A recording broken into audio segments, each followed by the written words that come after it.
Good morning, students. Myself, Professor Amit Kalola, and our subject is building material. And topic to be discussed today of our chapter clay product is testings of bricks, bricks used for construction as per types and classification, flow diagram of manufacturing bricks. Dear students, આપણે last લેક્ચરમાં burning of the BRICS ઉપર discussion કર્યું હતું કે જેમાં ઈંટોનું દહન કે જે નિભાડા એટલે કે ક્લેમ્સમાં, આંતરિક ભઠ્ઠીમાં અને અવરોધ ભઠ્ઠીઓમાં કરવામાં આવે છે. અને અત્યારે મોસ્ટ ઓફ જ્યારે લાર્જ ક્વોન્ટિટીમાં આપણે બ્રિક્સની જરૂર હોય ત્યારે બુલ ટ્રેન્ચ ભઠ્ઠી અને હોફમેન ભઠ્ઠી છે એ ખૂબ જ પ્રચલિત છે, જેમાં આપણે ખ્યાલ છે તે રીતે કન્ટિન્યુઅસ ભઠ્ઠી કહેવામાં આવે છે ને અવરોધ ભઠ્ઠીઓ કહેવામાં આવે છે. કે જ્યારે ઈંટોની આપણે ખાસ જરૂરિયાત હોય અને કાયમ માટે રહેતી હોય ત્યારે આ ભઠ્ઠીઓ ખૂબ જ યોગ્ય હોય છે. તો સ્ટુડન્ટ, આજે આપણે ટેસ્ટિંગ ઓફ બ્રિક્સ ઉપર ડિસ્કશન કરશું અને તેનું નોલેજ મેળવશું, તેમજ બ્રિક્સ યુઝ ફોર કન્સ્ટ્રક્શન અને flow diagram of the manufacturing BRICS ઉપર આપણે ડિસ્કશન કરશું. તો આપણે શરૂઆત કરીએ ટેસ્ટિંગ્સ ઓફ બ્રિક્સ. એમાં પહેલું આવે છે વોટર એબ્સોર્પ્શન ટેસ્ટ. તો સ્ટુડન્ટ્સ, પાણીના શોષણ માટેનું પરીક્ષણ છે આ. Weight of the dry bricks, dipping the bricks in the water for 16 hours, increase the weight of the dipped bricks. Then we have get the value, the water absorption 20% for the first grade bricks,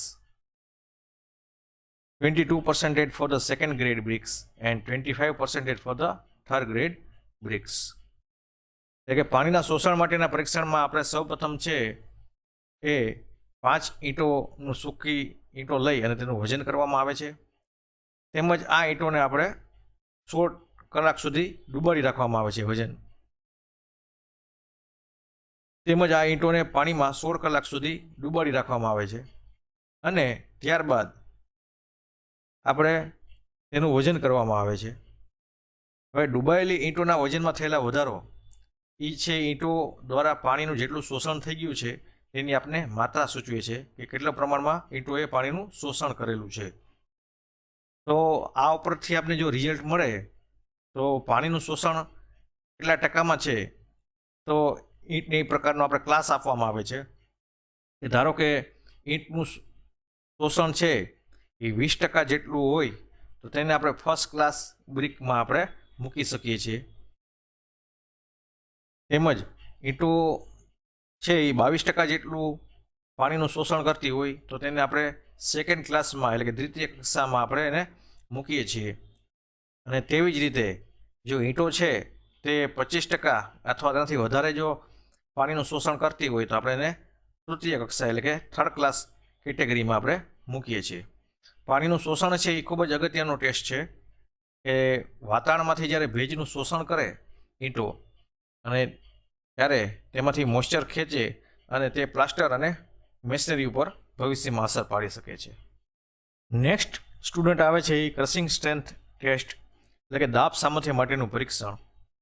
soak the 5 bricks in the water for 24 hours. Drain the bricks and fill the fork with the 1:1.5 cement sand ratio. Soak these bricks in the water for 3 days. Let the bricks out of the water. Pressurize in the crushing test machine to find the average compressive strength of the 5 bricks. હવે આપણે અહીંયા 5 ઈંટો લેવામાં આવે છે. ત્યારબાદ આ 5 ઈંટોને 24 કલાક સુધી પાણીમાં પહેલાં ડૂબાડી રાખવામાં આવે છે. ત્યારબાદ ઈંટોને પાણીથી નિતારી અને સાફ કરી અને તેમાં ફોગમાં 1:1.5 સિમેન્ટ રેતીના પ્રમાણ ધરાવતો કોલ ભરી 24 કલાક ભીના કોથળામાં ઢાંકેલી રાખવામાં આવે છે. ત્યારબાદ 3 દિવસ સુધી 3 દિવસ સુધી આ ઈંટોને પાણીમાં ડૂબાડી રાખવામાં આવે છે. ત્યારબાદ ઈંટોને પાણીમાંથી બહાર કાઢી અને સૂકવવામાં આવે છે અને ત્યારબાદ કોમ્પ્રેસિવ ટેસ્ટિંગ મશીનમાં પ્રેશર આપી દબાણ આપીને આ પાંચેય ઈંટોનું સરેરાશ average compressive strength of the BRICS માપવામાં આવે છે, એટલે કે સરેરાશ દાબ સામર્થ્ય બ્રિક્સનું માપવામાં આવે છે.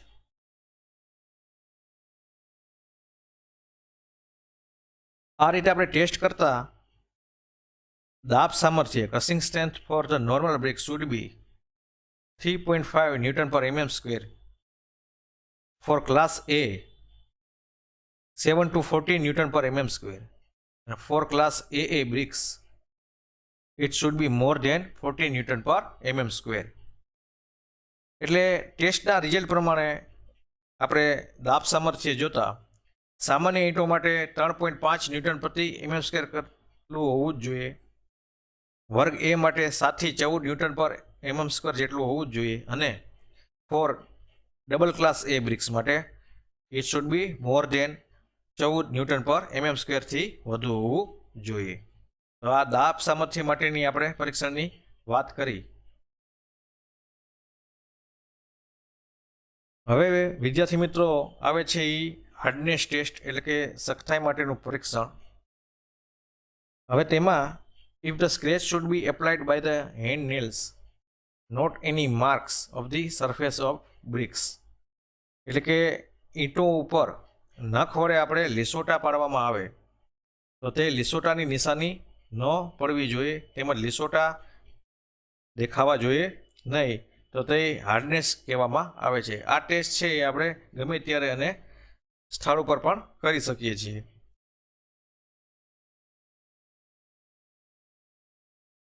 ત્યાર પછીનો ટેસ્ટ આવે છે સ્ટુડન્ટ્સ, તે આવે છે એફ્લોરન્સનું પરીક્ષણ એટલે કે એફ્લોરન test. Arrange 5 bricks on the edge in a shallow vessels filled with the water and add enough water to keep the water height 25 mm or less if 25 mm. This water will be evaporated. A white layer of the salt will be then appear on the surface of the bricks. હવે પાણીથી ભરેલા છીછરા વાસણમાં 5 ઈંટોને ધાર ઉપર ગોઠવો અને પાણીની ઊંચાઈ છે ને 25 mm સુધી રાખો. હવે પાણીની ઊંડાઈ, હવે પાણી ઉડી જાય અથવા તો ઓછું થાય તો 25 mm રહે તેટલું પાણી આપણે રાખવું જોઈએ. એટલે 25 mm છે એ પાણી એમાં જળવાવું જ જોઈએ. આ પાણી ઉડી જશે ત્યારે સપાટી ઉપર આસમાન પ્રકારે ક્ષારનું આપણે કંઈક સફેદ સ્તર જોવા મળશે, જેને આપણે એફ્લોરન્સ તરીકે ઓળખીએ છીએ.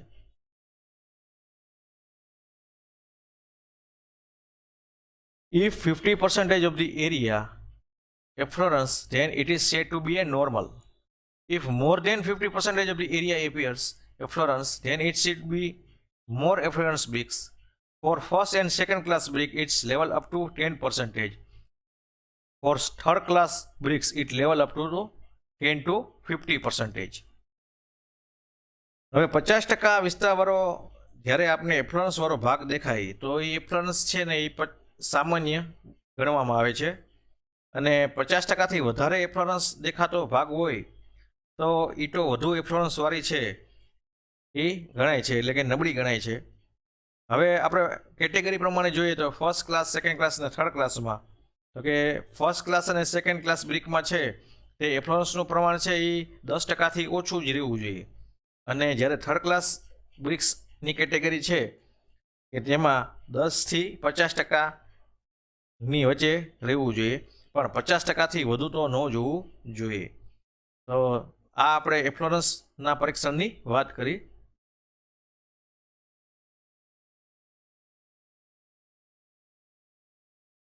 હવે સ્ટુડન્ટ્સ આવે છે તે છે નકરતા માટેનું પરીક્ષણ એટલે કે soundness test. 2 bricks struck each other should not be broken. એટલે કે બે ઈંટોને આપણે અથડાવતા તે તૂટવી ન જોઈએ, અને બે ઈંટોની સપાટીઓને ઘસતા છે ને આપણે થોડોક મેટાલિક સાઉન્ડ સંભળાવવો જોઈએ. તો આ એક નકરતા માટેનું પરીક્ષણ છે જેને સાઉન્ડનેસ ટેસ્ટ પણ કહેવામાં આવે છે. નેક્સ્ટ આવે છે એ ટેક્સચર ટેસ્ટ એટલે કે કરરચનાની test. Inspection a broken part of the brick. The structure of the brick looked similar The brick should be look thick and it should be not look cavity, cracks or holes. હવે આ વસ્તુ એવી છે એટલે students આપણે જ્યારે ઈંટના કોઈ પણ એક તૂટેલા ભાગનું નિરીક્ષણ કરીએ જોઈએ તો ઈંટની કણ રચના છે ને અંદર એક સમાન દેખાવી જોઈએ, એક સરખા કલરની દેખાવી જોઈએ અને અંદરનું મોલિક્યુલર સ્ટ્રક્ચર છે એક સરખું દેખાવું જોઈએ. ઈંટ છે એ ઘટ દેખાવી જોઈએ, એમાં કોઈ પણ જાતના પોલાણો છે કે તિરાડો છે અથવા તો ગાંગડા છે કે હોલ્સ છે એ દેખાવા જોઈએ નહીં. તો આ કણ રચના માટેના ટેસ્ટની આપણે ડિસ્કશન કર્યું. The size of the brick is usually 190 mm into 19 mm into 19 mm. The brick have a rectangular cuboid shape. It has a fork with a depth of 10 mm. 20 bricks are taken for this test. The total length, total width and total height of the 20 bricks are determined. એટલે સામાન્ય રીતે ઈંટોના માપ છે એ 190 mm multiplied by 90 mm multiplied by 90 mm હોય છે. ઈંટો છે એ લંબચોરસ ક્યુબોડ આકાર ધરાવે છે અને તેમાં આપણે 10 mm ઊંડાઈ ધરાવતો ફોગ હોય છે. આમ છતાં માપના પરીક્ષણમાં થોડીક છૂટ આપવામાં આવી છે. આ પરીક્ષણો માટે આપણે 20 ઈંટો લેવામાં આવે છે. એટલે આમ આ 20 ઈંટોની કુલ લંબાઈ, કુલ પહોળાઈ અને કુલ ઊંચાઈ કેટલી હોવી જોઈએ તે આપણે નક્કી કરવાની હોય છે.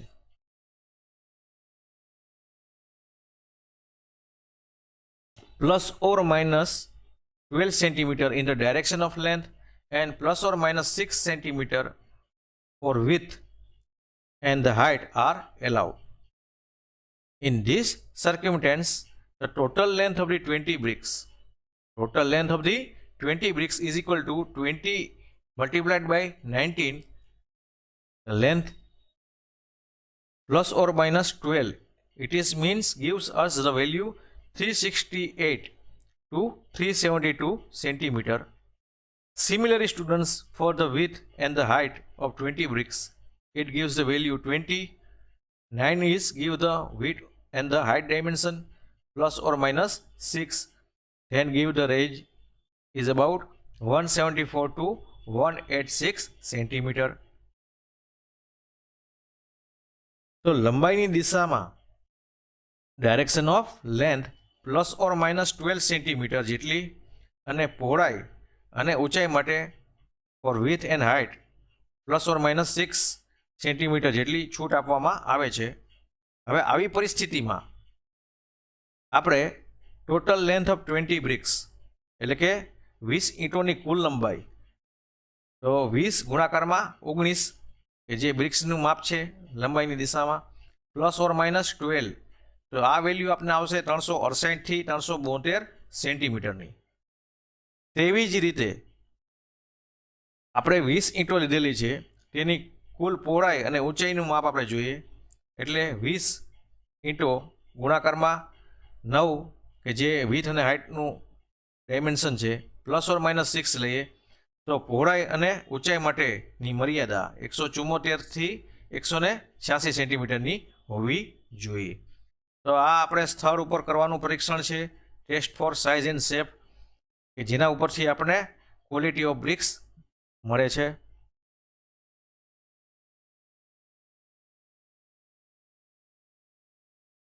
Now students, field test for the bricks can be tested on the following points. એટલે કે ઈંટોનું સ્થળ ઉપરનું પરીક્ષણ. સ્થળ ઉપર ક્યાં ક્યાં આપણે પરીક્ષણો કરી શકીએ છીએ, તો પહેલું તેમાં આપણે આગળ વાત કરી તેમ કે ઈંટનું માપ આપણે size of the BRICS 19 centimetre into 9 centimetre into 9 centimetre. Colour of the BRICS એટલે કે કલર આપણે ચેક કરવો જોઈએ કે ઈંટોનો કલર છે એક સરખો છે, રામો વર્ણ છે કે વધારે પડતા બરેલો છે કે પીળાશ પડતો છે, એમાં ઈંટની ક્વોલિટી નક્કી થઈ શકે છે.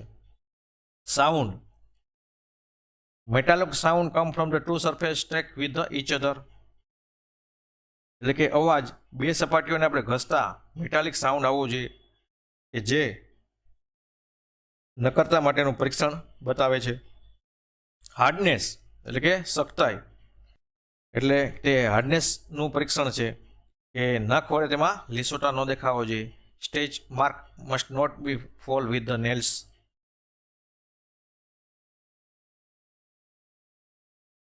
Frog it should be foggy, એટલે કે ઈંટ ફોગવાળી હોવી જોઈએ.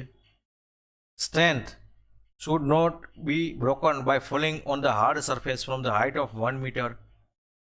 એટલે કે મજબૂતાઈ ઈંટોની એવી હોવી જોઈએ કે આપણે 1 મીટરની ઊંચાઈ ઉપરથી તેને સખત સપાટી ઉપર પાડતા તે તૂટવી જોઈએ નહીં. And the size and shape should be tested. આપણે ઈંટોની લંબાઈ અને પહોળાઈની આપણે હમણાં ચર્ચા કરી તે પ્રમાણે થવી જોઈએ.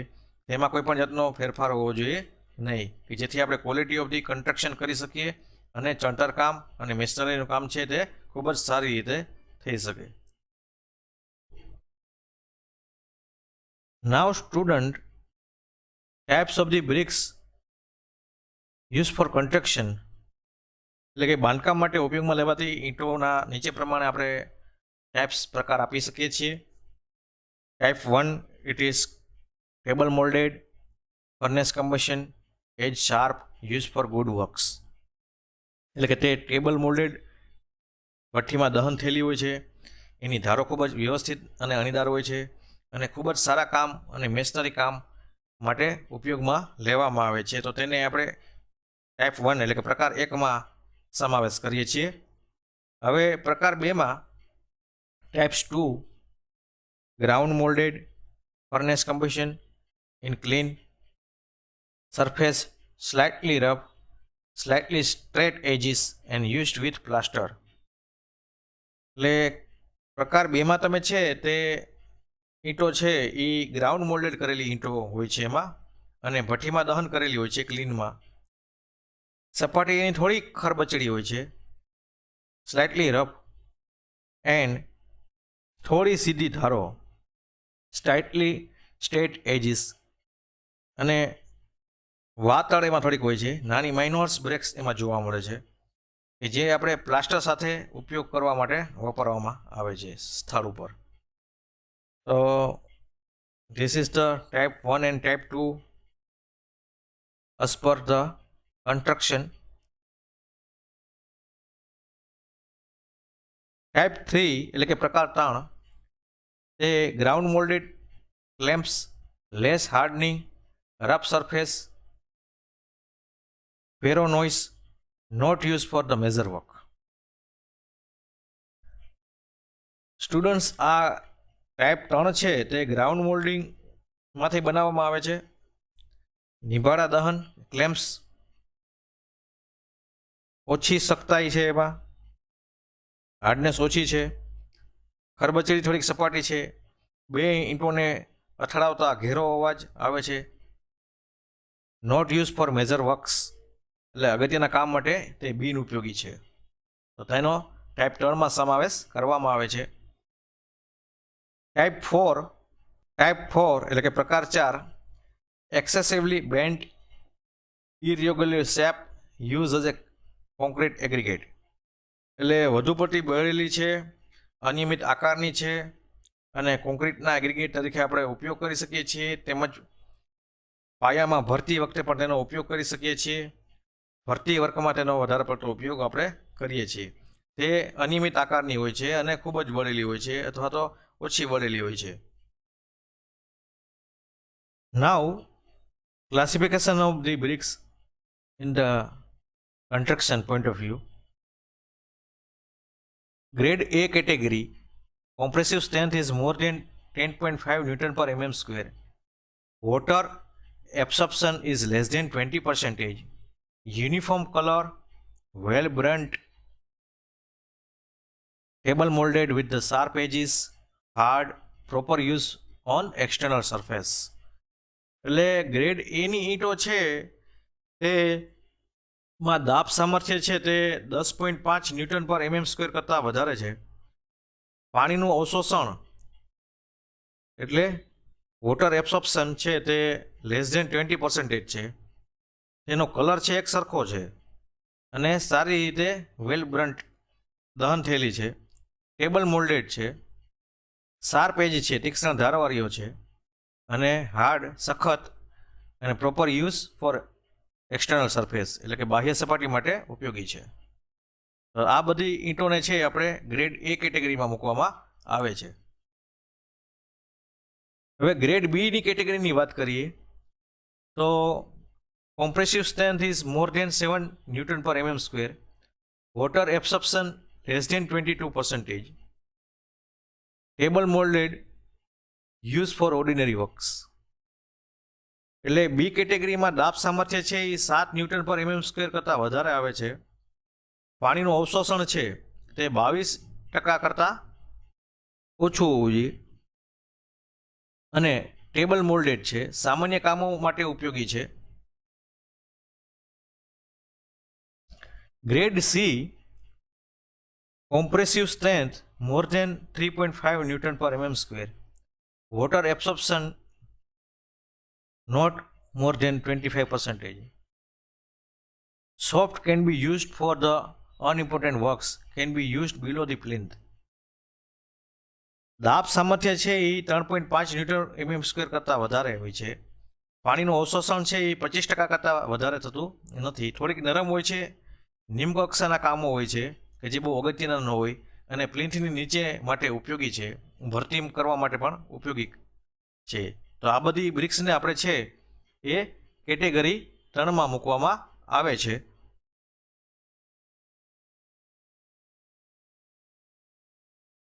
નેક્સ્ટ આવે છે category D, grade D, overburnt or the underburnt, soft yellowish colour can be use as the aggregate. એટલે વધુ પડતી અથવા તો ઓછી દહન કરેલી ઈંટો, ખૂબ જ લાલ કલરની અને મરૂન કલરની બળી ગયેલી ઈંટો હોય છે, અથવા તો આછી પીળા કલરની ઈંટો હોય છે, ખૂબ જ નરમ હોય અથવા તો ખૂબ જ દહન થઈ ગયેલી હોય છે, અને વધારે પડતો કાળાશ કલર પણ એમાં જોવા મળે છે. એટલે આ ઈંટનો ઉપયોગ આપણે એગ્રીગેટ તરીકે ઉપયોગી છે, તેમજ ફિલિંગ વર્કમાં પણ એનો ઉપયોગ કરી શકીએ છીએ, ફાઉન્ડેશનમાં.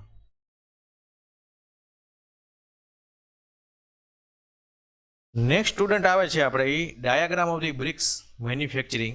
બહુ ઇમ્પોર્ટન્ટ ટોપિક છે આપણો આ.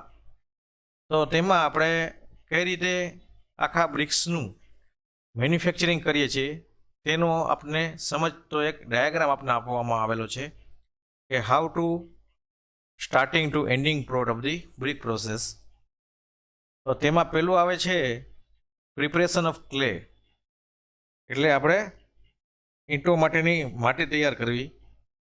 The removal of the top layer of the soil, weathering month the turning of soil, blending adding require ingredient, tempering, loading clay.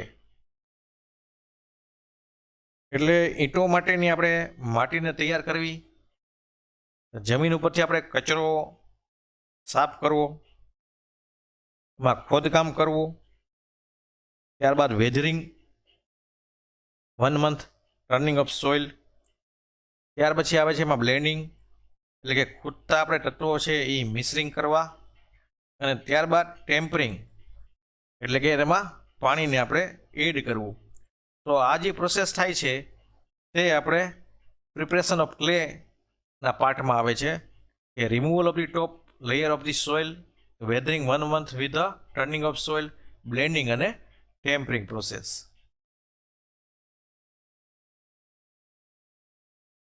Next આવે છે એ સ્ટુડન્ટ છે મોલ્ડિંગ પ્રોસેસ, એટલે કે ઈંટોનું મોલ્ડિંગ કરવું. તો તેમાં હેન્ડ મોલ્ડિંગ અને ગ્રાઉન્ડ મોલ્ડિંગ,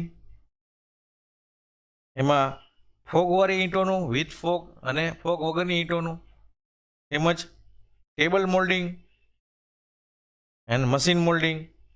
આ રીતે આપણે ઈંટોનું મોલ્ડિંગ કરવાની પ્રોસેસનો આ પાર્ટમાં સમાવેશ થાય છે. માટીને તૈયાર કર્યા બાદ moulding process, ground moulding, machine moulding and table moulding with fog and without fog. Next આવે છે ડ્રાઇંગ ઓફ ધી બ્રિક્સ, એટલે કે ઈંટોનું સુકવણી તો ઈંટોની સુકવણી બે રીતે થાય છે, નેચરલ અને આર્ટિફિશિયલ, એટલે કુદરતી રીતે અને કૃત્રિમ રીતે. અને લાસ્ટમાં આવે છે ઈંટોનું દહન, કે જે ઈંટોનું દહન છે, burning of the bricks in the clamps, intermediate kiln, continuous kiln, કે જેમાં બ્લુટ્રેન્ચ ભઠ્ઠી અને હોફમેન ભઠ્ઠીનો સમાવેશ કરવામાં આવે છે. ક્લેમ છે એ કરકસરયુક્ત છે, એમાં ખાસ દેખરેખની જરૂર પડતી નથી, પણ એના ગેરફાયદા એ છે કે દહન એક ધારું થતું નથી ક્લેમ્પમાં, નિભાડામાં. એની હિસાબે કેટલીક ઈંટો વધુ પડતું બળી જાય છે અને કેટલીક ઈંટો કાચી રહે છે. એમાં દહનની પ્રક્રિયા ઉપર કોઈ જાતનો અંકુશ નથી, નિયંત્રણ રાખી શકાતું નથી, અને ઈંટોનો આકાર છે એ આપણે એક સરખો મળતો નથી. ઇન્ટરમીડિયેટ ક્લિંગ છે એમાં નિભાડા કરતાં વધુ સારી ગુણવત્તામાં ઈંટો આપણે મળે છે, પણ એમાં કેટલીક અડધી બળેલી અને કેટલીક વધુ પડતી બળેલી ઈંટો હોય છે. જો આપણે ફાયરિંગ ઉપર કંટ્રોલ કરવામાં આવે તો ઈંટોની ગુણવત્તા આપણે સુધારી શકીએ છીએ. કન્ટિન્યુઅસ ક્લીનમાં આપણે ઈંટોની જરૂરિયાત કાયમી માટે રહેતી હોય ત્યારે આ ભઠ્ઠીનો ઉપયોગ આપણે વધારે પડતો સારી રીતે કરીએ છીએ. તો તેમાં પ્રોસેસ બહુ સારી રીતે થાય છે. તેમજ બ્લુટ્રેન્ચ ભઠ્ઠી અને હોફમેન ભઠ્ઠી, કે જેમાં ઓછું બળતણ જોઈએ છે, વરસાદમાં પણ આપણે દહનની પ્રક્રિયા ચાલુ કરી શકીએ છીએ. ભઠ્ઠીનો ન્યૂનતમ વિસ્તાર, સમયની બચત, ઈંટોની સારી ગુણવત્તા અને ઈંટોની સુકવણીની જરૂર રહેતી નથી. પણ કન્ટિન્યુઅસ ક્લીન માટે આપણે સુપરવાઇઝરની જરૂર રહે છે અને ભઠ્ઠી તૈયાર કરવા માટે આપણે પ્રારંભિક ખર્ચ થોડોક વધારે આપવો પડે છે. તો students, this is the flow diagram chart of the manufacturing of the BRICS ઉપર આપણે ડિસ્કશન કર્યું, અને ત્યારબાદ ઈંટોને સ્ટોરિંગ માટે લઈ જવામાં આવે છે. તો સ્ટુડન્ટ્સ, આપણે આ ઈંટો બનાવવા માટેના ફ્લો ડાયાગ્રામ ઉપર ડિસ્કશન કર્યું, from the start of the preparation of clay, then the molding of the bricks, and the drying of the bricks, and burning of bricks. So thank you students.